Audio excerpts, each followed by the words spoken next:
Don M. Castaneda here, ex-Marine Sergeant, here to talk about my book, Chess Perception Mindset is Everything, which is my autobiography of my time of military service, as well as my entire life leading up to this point, my time after military service, struggles I dealt with, drug addiction, things of that nature, mental illness, schizophrenia, bipolar, PTSD, psychosis, and getting mixed up with the wrong crowds, things of that nature, jails, supermax, segregation, prisons, types of environment, and also max security psychiatric units where we would riot, get in altercations, drugs were being smuggled in, there were threats being thrown around on a daily basis, and really it's hard to survive. Some people really don't make it. The doctors over medicate some patients. I talk about that in my book a little bit, to where doctors commit medical malpractice, patients lose their lives, sometimes staff instigates violence because they're bored, they get paid little, and they have nothing better to do in a small town, a small city, or whatever the case is, and they'll instigate violence, and they reward patients who assault other patients by instigating violence. They reward them with treats, sandwiches, Pop-Tarts, cookies, things of that nature. They'll let us listen to special music. At max security psych units, they had pre-configured MP3 players where it would have pre-installed songs on there, and things like Tupac and Justin Bieber and things of that nature, right? So what are they really teaching in those psych wards? A lot of it is really detrimental. For me, the psych ward was more traumatizing and detrimental than my time in the service or my time on the streets doing drugs and things of that nature. The psych ward can mess you up worse than you would believe, okay?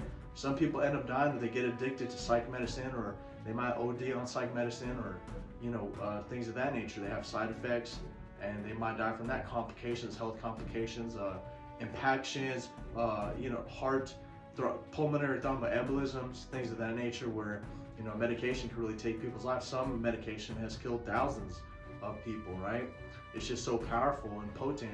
It's depressants that it just suppresses all your organs and your brain. You can barely function, and some people just go to sleep and die, or they'll asphyxiate in their sleep, in their vomit. They'll asphyxiate and choke on their vomit in their sleep and die. So, I'm not super graphic in my book about all that, but that's public information.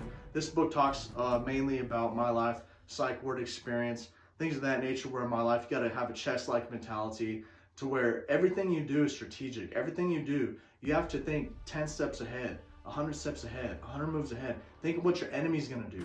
These doctors, these nurses, these psych wards. Think about what's gonna happen out there on the street. How are you gonna make money? Where are you gonna work? How are you gonna support yourself? These are all moves on a chessboard. Life is a chessboard. The world is the chessboard. We're playing on this massive chessboard where you can do anything. You can leave the country, find a new job, find a new family, things of that nature, make new friends, find new networks, more support groups, get therapy, and do what you have to live a stable, successful life with competence, sobriety, and sanity. Okay?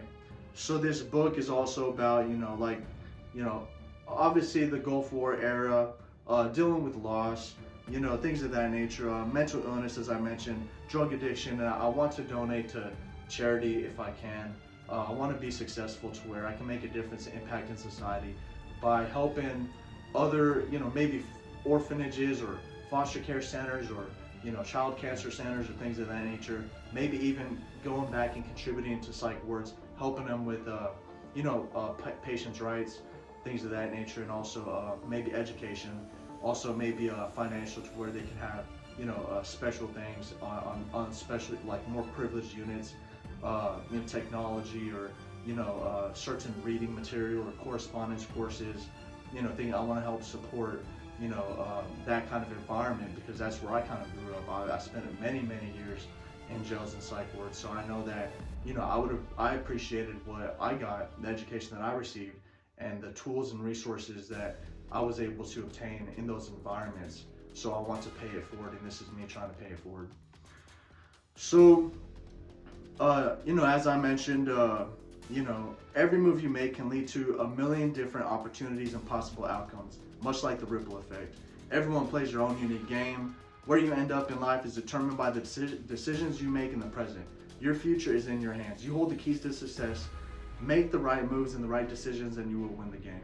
Okay, that's on the back of my book. I wanted to read that out for you, and I hope you download this book. You could get it on Amazon, Barnes & Noble, support, and that's all I have to say on this topic. I hope you enjoy it. There's a lot of family photos, drawings, things of that nature. It's really personal, and I hope you learn a lot from it.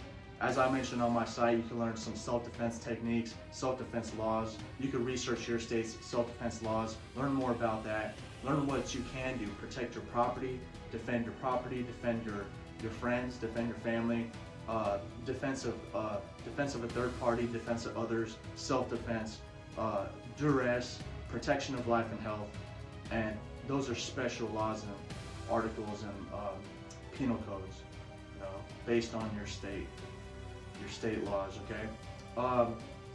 So once again, my name is Adam Miguel Castaneda, ex-Marine. I hope you enjoyed this episode. On the next video, I'm going to post the video trailer to this book, which is a book commercial, essentially, that I had a team put together that is a preview of this book and kind of like a, just an inside sneak peek into the book. So I hope you enjoy it, and that's all for now. Stay safe, Semper Fi, take care.